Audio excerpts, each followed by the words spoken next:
Hey BookTube, it's Charlie from Reader Turned Writer. Today I wanted to do my August wrap-up.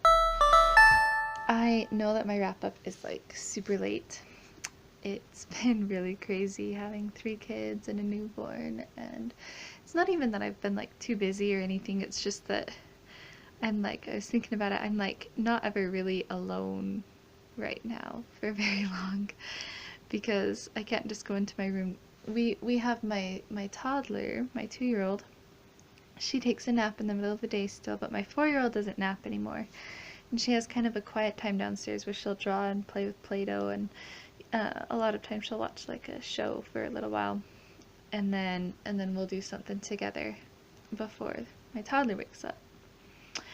But she does that like in the living room. We used to have her do it in her room, her quiet time, but then when she was potty trained we couldn't lock the door anymore, and it just got to be stressful where she kept trying to come out and stuff, and so then we brought her downstairs and I would just go in my room to do things like record videos and stuff.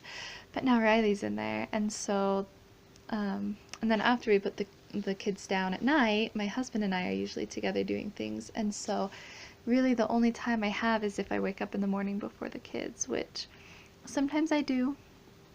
Sometimes I don't right now because of Riley waking up in the night. Sometimes I sleep in and stuff, so it just, some days I just don't really have very much time by myself. So right now I'm just sitting outside my house to record this on my phone instead of in front of my bookshelf because Riley's asleep in our room where our bookshelf is, and not in our living room because my toddler's in there watching Daniel Tiger's Neighborhood, and yeah, so I just I guess it's just been a little crazy, and I think it'll be a little bit before things kind of settle down. When my when Riley starts napping, our baby, when she starts napping more consistently and in her crib more consistently, then we'll have her start napping upstairs, and then I'll be able to record again. But it might, I'm hoping it will be soon, but it might be a few months. She sleeps really well at night. She only wakes up once, and some nights she sleeps through the night. But she struggles a little more with naps. So she doesn't take very long naps sometimes, or I have to fight to get her to go to sleep and that kind of thing. But she does so well at night that I'm like totally fine with it.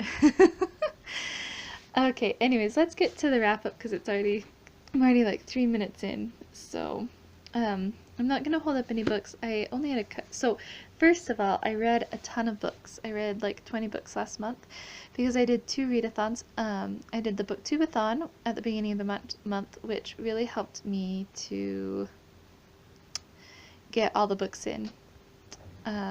Like I had 7 books and it was the first week of August, you know what I mean. And then I also did the fairy tale-a-thon, which I didn't try and do that in a week, but I still read them pretty fast, it felt like. And so I've already done a wrap-up for those, so I'm going to link those down below. So I'm just going to talk about the rest of the books that I read last month really fast. I just wanted to make sure to get this in, even though it's really late. Sorry about that. The first book that I finished besides the booktubeathon, I listened to The Call of the Wild, which I didn't really know a lot about. I had it on my phone as an ebook, and I've been trying to read all of the books that I had on my phone or delete them off of my Kindle. I just use the Kindle app on my phone, but we do actually have a Kindle. My husband uses it more than I do now because I just use my phone with the app.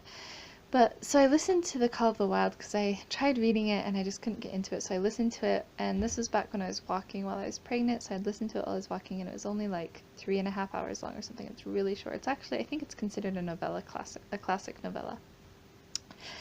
And it's basically about this dog who, I think he lives somewhere like warm, like in like, I don't even know. And then he like gets sold, and then he is one of the dogs that like pulls the sled through the snow.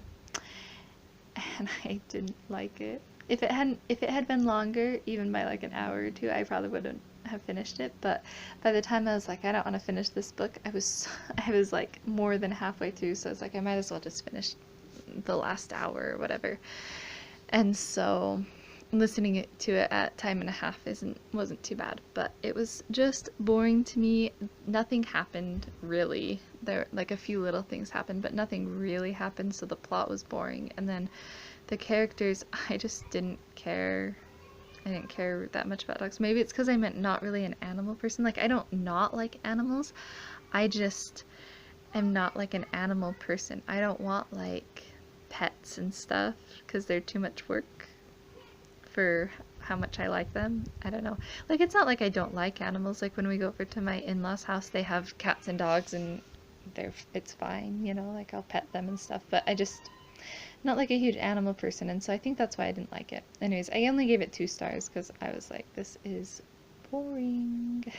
But I did finish it. I also read Aesop's Fables, which was another one that was on my phone, and it was good. I think I gave it 3 stars. I gave it 3 stars, and sorry, now there's neighbor kids out here. Great. I just can't go anywhere that there aren't children. Seriously, I just feel like I'm surrounded by children right now. To record. I don't mind. I love kids, and so I'm totally fine being surrounded by kids. I just can't seem to find a time to record when there aren't kids present, apparently. Anyways, Aesop's Fables.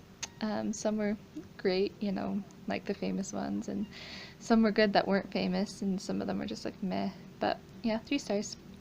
Then I did a reread. I read The Smile, which is a historical fiction about Mona Lisa. About the lady that he painted, the Mona Lisa. Leonardo da Vinci painted the Mona Lisa as like the model, and I actually don't even know how like historically accurate it is, but I read it in high school and I remember really loving it, and it was one of the first books where I don't want to spoil it, but the ending, she did not end up with who I thought, like, it did not end the way I thought it was going to. And I remember sitting on my bed in high school and just bawling for like 20 minutes because it was totally out of the blue for me. I'm trying to move because those boys are being really annoying. One of them has like some sort of horn on his bike, and it's like super annoying. I definitely think I have matured a lot since reading it in high school, because it was like her original. She has like the main character, Mona Lisa, has a relationship with a boy, and then she ends up not ending up with him and getting married to someone else and having an okay relationship with that person instead, and having kids with him and stuff, and being happy with her life. And I don't know if it's because now I'm married with kids and I understand that, or if I just was able to recognize that her original relationship was just not as mature and stuff, or I don't know what it was, but I wasn't sad about the ending anymore. And also the book was way different than I remember, like kind of more mature than I remember it being in high school, maybe because I was just so naive then. Then I read Emma on my phone as an ebook, mostly at night while I was nursing Riley, and really loved it.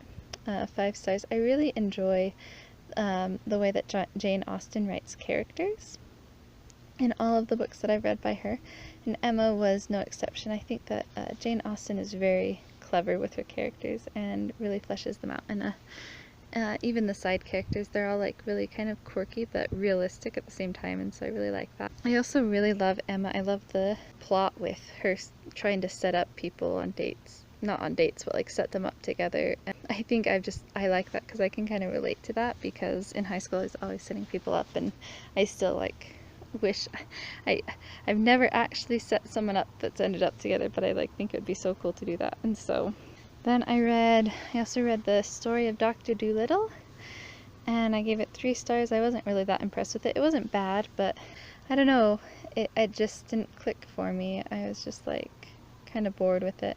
I also grew up watching the original Disney movie. I remember really liking it, and so when I read the book I was like, well, the movie was very loosely based off of it, basically took the premise of the book and that was about it. But then I wanted to watch the movie, so we watched it for movie night as a family, and I was like, this movie's kind of boring too. It was not as good as I remember it being as a child. Maybe if I was a child I'd still like it that much, but it was kind of boring. There's some good music in it, but the plot is like so random. The last book that I read was a book called Teaching from Rest. I actually ended up buying it because I've been wanting to buy it and read it for quite a while, but someone on Facebook was talking about it and I decided to just go ahead and buy it.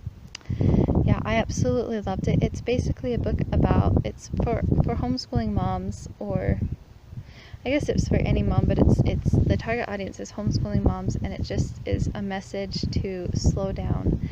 That what you're doing is enough, and to try, but to slow down and be okay with where you're at with your kids. And so it was a really good book for me. I feel like I need messages all the time to slow down in my life because I try and do too much. And so I really loved it. It's definitely one that I will go back to and that I want to buy a hardcover of. So it was a great book. So those are the books that I read. Really quickly, I just want to do my stats. I've decided to try and do them at the end of the video, just in case there are people that don't really want to stick around to hear them. I love stats, and so that's why I do them, but I know not everybody does, and some people just want to hear about the books, so I'll do them at the end now. So, like I said, I read 20 books. I DNF'd 2 books, so I started and didn't finish 2 books, and now I can't remember what they were. I read a total of 5,400 pages last month, so a lot. Like I said, I just read so much last month. It because of the readathons, but also because I had the baby, and so I was up in the night a lot nursing, and I just wasn't in a TV mood, so I ended up reading pretty much any time I was nursing the baby, and I just had a lot of people come and like take the kids and help with the kids, and so I was reading then, and I just had to rest a lot to try and recover, and so I just ended up reading a lot, and now normal life has started again, and so it's been crazy and I haven't read as much, but I read so much last month. I wish I could read that much every month. So that brought my total for the year up to 95 books. And I actually was able to read 7 of the books off of my 2018 TBR list, so that was really good. So now I've read 17 of the 64. I bought 5 books and donated 1 book, probably one that I DNF'd. Of the books I read, 16 were written by female authors and 4 were written by male authors. I had 10 5-star reads, so I had a lot of really good books, and then I had 5 4-star reads too, so that's really good. 4 3-star reads, 1 2-star reads, and 0 1-star reads. I don't know that I've ever really read a 1-star book. If it's a 1-star read, I usually just DNF it.